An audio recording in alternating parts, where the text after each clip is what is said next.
A raíz de la llegada de Donald Trump al poder, ustedes han visto cómo en el caso de la USAID, una agencia que tiene los Estados Unidos de ayuda que incluye varios programas, y recientemente nuestra compañera Nibelka Rosario hacía una descripción de la importancia de esta agencia para América Latina y para el mundo, porque tuvo en sus orígenes un objetivo que era establecer una serie de ayudas y programas que siempre son esenciales para países como los nuestros.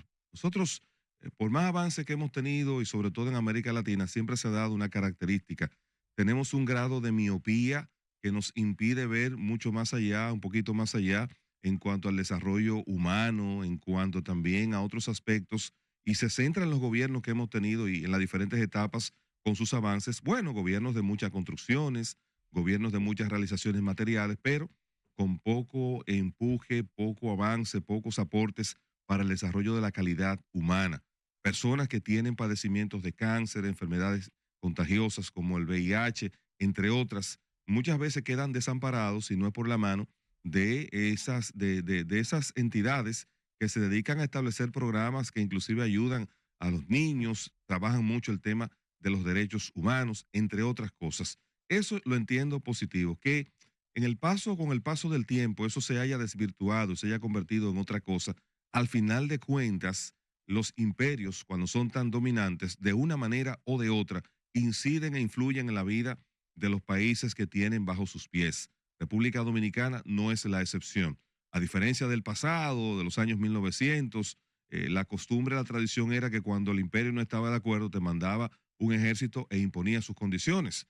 Los gobiernos y las sociedades van avanzando y en la medida que hoy estamos más interconectados, tenemos tecnología, pues los gobiernos van descubriendo formas de cómo mantener el control de la gente y cómo también mantener vigilado a los gobiernos de turno en esas naciones, que no solamente se rigen por el poder político o lo que la gente entiende que tiene control, la llamada democracia.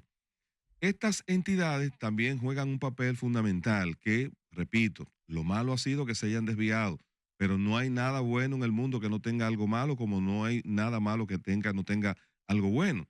Porque cuando nos referimos al tema de la vigilancia hacia los gobiernos, las violaciones a los derechos humanos, los fusilamientos extrajudiciales, la corrupción, entre otros, si se le deja a los partidos que están en el poder sin un contrapeso, pues ellos van a siempre imponer lo que les dé la gana y su voluntad.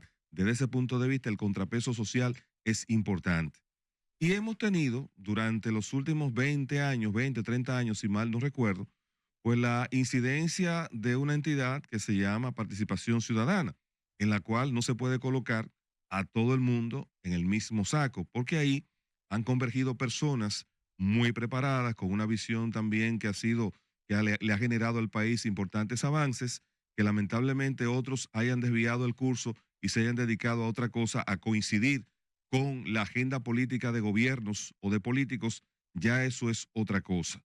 Que esa entidad internacional, USAID, utilizando esa, como utilizando también otra persona, se dedicara a mandar unos paquetitos para que ciertos personajes políticos utilizaran esa recarga para otros propósitos y atacar a un gobierno determinado, eso es lo negativo, porque eso es lo que ha hecho que la gente pues le haya perdido la confianza y le haya perdido la fe a esas entidades que en principio la gente no tenía mucho conocimiento. Cuando hablo de la gente no estoy hablando de las élites que tienen acceso a muchas informaciones. Estoy hablando a la mayoría de la gente, a la mayoría de la población que no sabe que mucha de esa gente que se ha dedicado, por ejemplo, a hacer una labor de cuestionamiento a los gobiernos de turnos y que le ha cuestionado a un gobierno más que a otro, pues detrás de todo eso están coincidiendo, sea de manera gratuita, sea por amor al arte, o sea por intereses o beneficios particulares, han coincidido con la agenda que ha trazado el que manda, el que paga manda, en este caso la potencia. Y es lo que hemos visto. Entonces, ¿qué ocurre? Nosotros durante los últimos 20 años hemos visto cómo un grupo de personas, y en los últimos 8 años sobre todo, se dedicó a utilizar tres palabras para referirse a los políticos y sobre todo a los gobiernos de los últimos 8 años que encabezó Danilo Medina. Y ustedes no me dejarán mentir. Tres palabras. Ladrón, eran cuatro. Ladrón, corrupto, botella y bocina. Eran las cuatro palabras que se utilizaban mayormente para referirse a personas que trabajaban en el gobierno, que con razón o sin ella cometían actos de corrupción, inocentes o no, pero todo aquel que estaba en el gobierno de Danilo Medina, pues obedecía a esas cuatro características. Entonces, la gente se acostumbró a eso y veía eso como normal.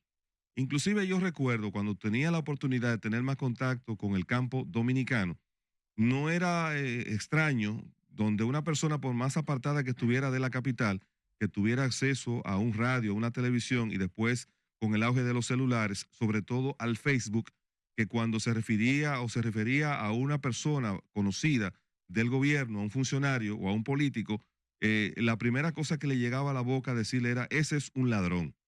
Y yo hacía un ejercicio, si se quiere, de social, de sociología, y lo escuchaba una y otra vez, y la tercera vez que escuchaba que decía lo mismo, entonces le preguntaba, venga acá, ¿por qué usted dice que esa persona es un ladrón? ¿Usted tiene alguna información de eso?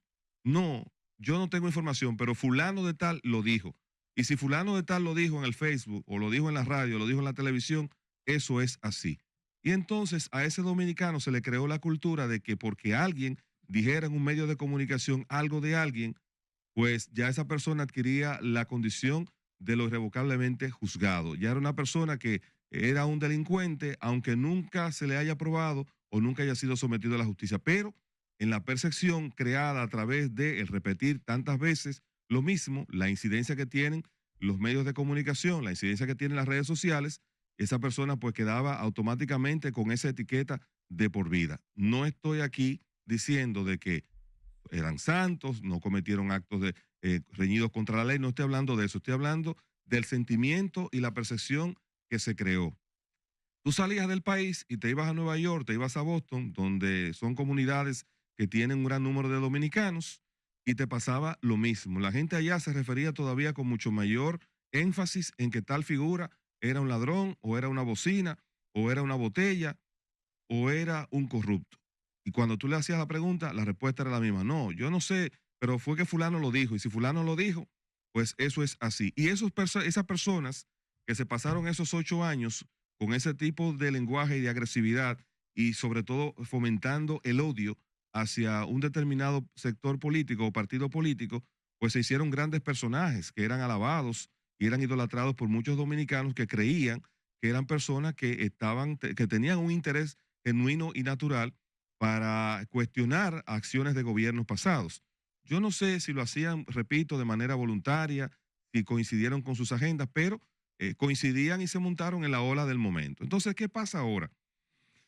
Yo lamento mucho que tanta gente, que esa élite, sobre todo de la comunicación, del periodismo de República Dominicana, esté pasando por este mal momento que ya pasaron otros. Eso no se puede saludar, eso no se puede celebrar. Pero alimentaron mucho en la gente ese tipo de cosas, de que la gente crea ciegamente sin analizar que lo que se dice en un medio, lo que sale en una red social es cierto. Y ahora, pues muchos de ellos, amigos nuestros, pues están pasando por situaciones muy difíciles que para mí son inmerecidas.